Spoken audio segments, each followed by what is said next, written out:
जय हिंद दोस्तों, स्वागत है आप सभी का आपके अपने YouTube चैनल जयपुर पे। यदि आप झारखंड बोर्ड के क्लास 9 और क्लास 11 के छात्र हैं तो ये वीडियो आपके लिए काफ़ी इम्पॉर्टेंट है, क्योंकि ये आपके एग्ज़ाम से जुड़ा हुआ वीडियो है।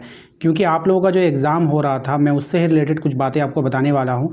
यहाँ पर बहुत बड़ा बदलाव किया जा रहा है, जो कि अगर आपको जानकारी नहीं मिला तो फिर आप उसका जो है नुकसान उठा सकते हैं। देखिए, यहाँ पर सबसे पहली बात है, यहाँ पर जो कल जो अखबार में जो छपा था वो क्लास 8 को लेकर छपा था, लेकिन इसी में क्लास 9 और क्लास 11 के लिए भी जानकारी दी गई थी कि उनके एग्ज़ाम का पैटर्न क्या होने वाला है। तो पूरा मामला क्या था वो मैं पहले आपको समझा दूं। इससे पहले आप हमारे चैनल को सब्सक्राइब कर लीजिए, ताकि आपको हर एक वीडियो का नोटिफिकेशन जाए और आपकी परीक्षा की तैयारी जो है वो फ्री में बिना कोई फीस दिए वो आप अच्छे से कर पाओ। तो चैनल को जरूर से जरूर सब्सक्राइब करके रखना है, घंटी वाले आइकन को प्रेस कर लेना है। अब देखिए, यहाँ पे क्लास 8 के मामले में हुआ क्या था कि क्लास 8 का जो परीक्षा ले रहा था वो जैक ले रहा था। कौन ले रहा था? जैक ले रहा था।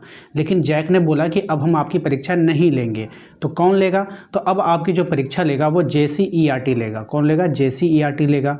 इसके बाद जैक ने कहा कि आपके जो परीक्षा हो रही थी वो ऑब्जेक्टिव हो रही थी, यानी कि 40 से 50 क्वेश्चन आपके ऑब्जेक्टिव पूछे जा रहे थे, लेकिन अब ऑब्जेक्टिव नहीं होगा, अब आपको जो है लिखना होगा, सब्जेक्टिव होगा। ये कहा किसने? जैक ने कहा। देखिए, यहाँ क्या है कि साल के जैक नहीं, अगले साल से जैक नहीं, JCERT लेगा 8वीं की परीक्षा।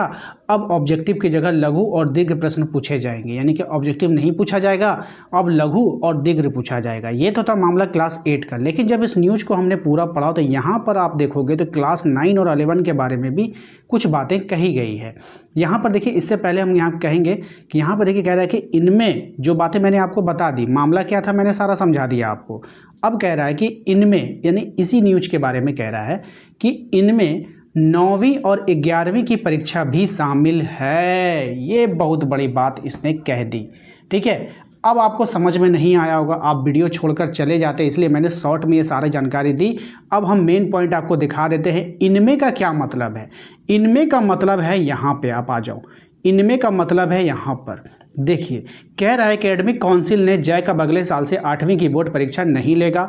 इस परीक्षा की जिम्मेदारी Jharkhand council of education research training को दे दी गई है। ठीक है, अभी तक परीक्षा OMR सीट पर ली जाती थी, जिसमें सभी सवाल ऑब्जेक्टिव टाइप के होते थे। इसमें भी बदलाव कर दिया गया है। अब लिखित परीक्षा होगी। अब क्या होगा? लिखित होगा, जिसमें लघु उत्तरीय प्रश्न, दीर्घ उत्तरीय प्रश्न सवाल पूछे जाएंगे। यहाँ पर 1 नंबरिया सवाल पूछा जाएगा, ये भी जिक्र नहीं किया गया, यानी ऑब्जेक्टिव को जड़ से खत्म कर दिया गया है। ठीक है, यह बदलाव इसलिए किया गया कि बच्चों को लिखने की क्षमता विकसित हो सके। मैट्रिक का रिजल्ट जारी करने को लेकर मंगलवार को आयोजित कार्यक्रम में स्कूल शिक्षा एवं साक्षरता विभाग का सचिव उमाशंकर ने ये जानकारी दी और उन्होंने कहा कि राष्ट्रीय शिक्षा नीति के अनुसार परीक्षा पैटर्न में बदलाव किया गया है। जैक पर कई परीक्षा का, यहाँ पे ध्यान दीजिएगा, जैक पर कई परीक्षा का बोझ था, इसलिए JCERT को 8वीं की परीक्षा लेने की जिम्मेदारी दी गई है। आने वाले दिनों में कुछ और परीक्षाओं की जिम्मेदारी JCERT को दी जाएगी। कुछ और का मतलब समझ रहे हैं? 8वां और 11वां हुआ, बस में इनमें 9वीं और 11वीं की परीक्षा भी शामिल है। अब यहाँ पर ये लो है, एक डाउट क्रिएट कर दिया है आपके मन में।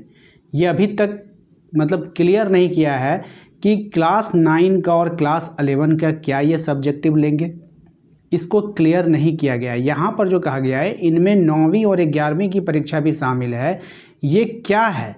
क्या 9वीं और 11वीं का ऑब्जेक्टिव होगा, या फिर ये हो सकता है कि जो JCERT को जो आप लोगों का एग्ज़ाम का जो दायित्व दिया गया है, ये उसके बारे में यहाँ पे कह रहा है। यहाँ पे पूरा मेंशन नहीं किया है। अगर यहाँ पे 1-2 लाइन ये बढ़ा देता या लिख देता कि क्लास 9वीं और 11वीं की जैसी परीक्षाएं हो रही है, ऑब्जेक्टिव वैसे ही होगी, तब तो आप बच सकते थे।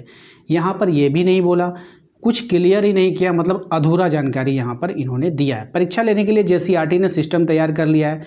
उन्होंने कहा है कि मैट्रिक और इंटर की परीक्षाएं लंबी चलती है, अगले सत्र से इसकी अवधि कम जाएगी, दोनों परीक्षाओं के बीच अंतराल को भी कम किया जाएगा। यानी कि 9वीं और 11वीं के बारे में जो भी जानकारी यहाँ पर दी गई है वो आधी अधूरी दी गई है। तो अब आपका सवाल उठता होगा कि भैया हम लोग करेंगे क्या? देखो बाबू, अब आपको करना क्या है कि आप लोगों का मंथली टेस्ट हो रहा है। ध्यान दीजिएगा, आप लोगों का क्या हो रहा है? मंथली टेस्ट हो रहा है। मंथली टेस्ट में आपका ऑब्जेक्टिव प्रश्न भी आएगा, सब्जेक्टिव भी आएगा। तो आप लोग को मंथली टेस्ट की तो तैयारी करनी ही है। तो आप लोग मन लगा करके मंथली टेस्ट की तैयारी कीजिए, जिसमें सब्जेक्टिव क्वेश्चन आंसर को भी रटिए। ठीक है, और ऑब्जेक्टिव का भी तैयारी कीजिए।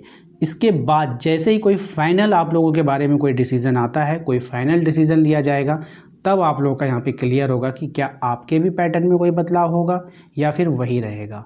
ठीक है, तो बात यहाँ पर इतना है कि अभी तक जैक ने आप लोगों को उलझा दिया है। क्लास 8 का चेंज कर दिया है, 9 और 11 के बारे में कोई भी बात क्लियर नहीं बताया गया है, इसलिए आपको पूरी तरीक़े से उलझा दिया। और जैक का ये रिकॉर्ड रहा है कि ये जल्दी बताता नहीं, ना ही जल्दी ये सिलेबस जारी करता है, ना ही जल्दी ये पैटर्न बताता है, ना ही जल्दी ये मॉडल पेपर जारी करता है। वो कब बताएगा? जब आपका एग्ज़ाम का 1 महीना बचेगा। अब आप हमें ये बताओ कि जब आपका 1 महीना एग्ज़ाम का बचेगा तो आप क्या करोगे उस समय? ऑब्जेक्टिव पढ़ोगे या फिर सब्जेक्टिव पढ़ोगे? तो आप फंस जाओगे।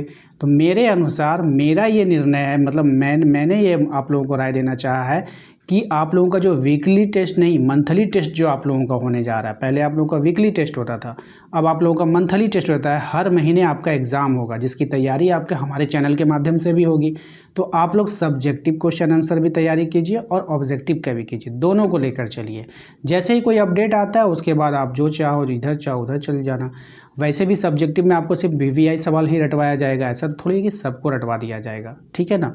तो आप चैप्टर वाइज जो है आप लोग को मंथली वाइज जो है आप अपनी तैयारी कर सकते हैं, जो कि आपके मंथली एग्ज़ाम में भी काम आएगा। तो आशा करते हैं कि आप लोगों को जानकारी समझ में आ गई होगी कि क्या अपडेट था आप लोगों के लिए। दूसरी बात है कि जैसे ही कोई अपडेट आप लोगों के लिए निकल कर आएगा तो हम आप लोगों को अपने चैनल के माध्यम से तुरंत जो है आपको जानकारी देने का काम करेंगे। तो चैनल को सब्सक्राइब कर लीजिए, घंटी वाले आइकन को प्रेस कर लीजिए, ताकि आने वाली हर एक वीडियो का नोटिफिकेशन आपके मोबाइल पे जाता रहे।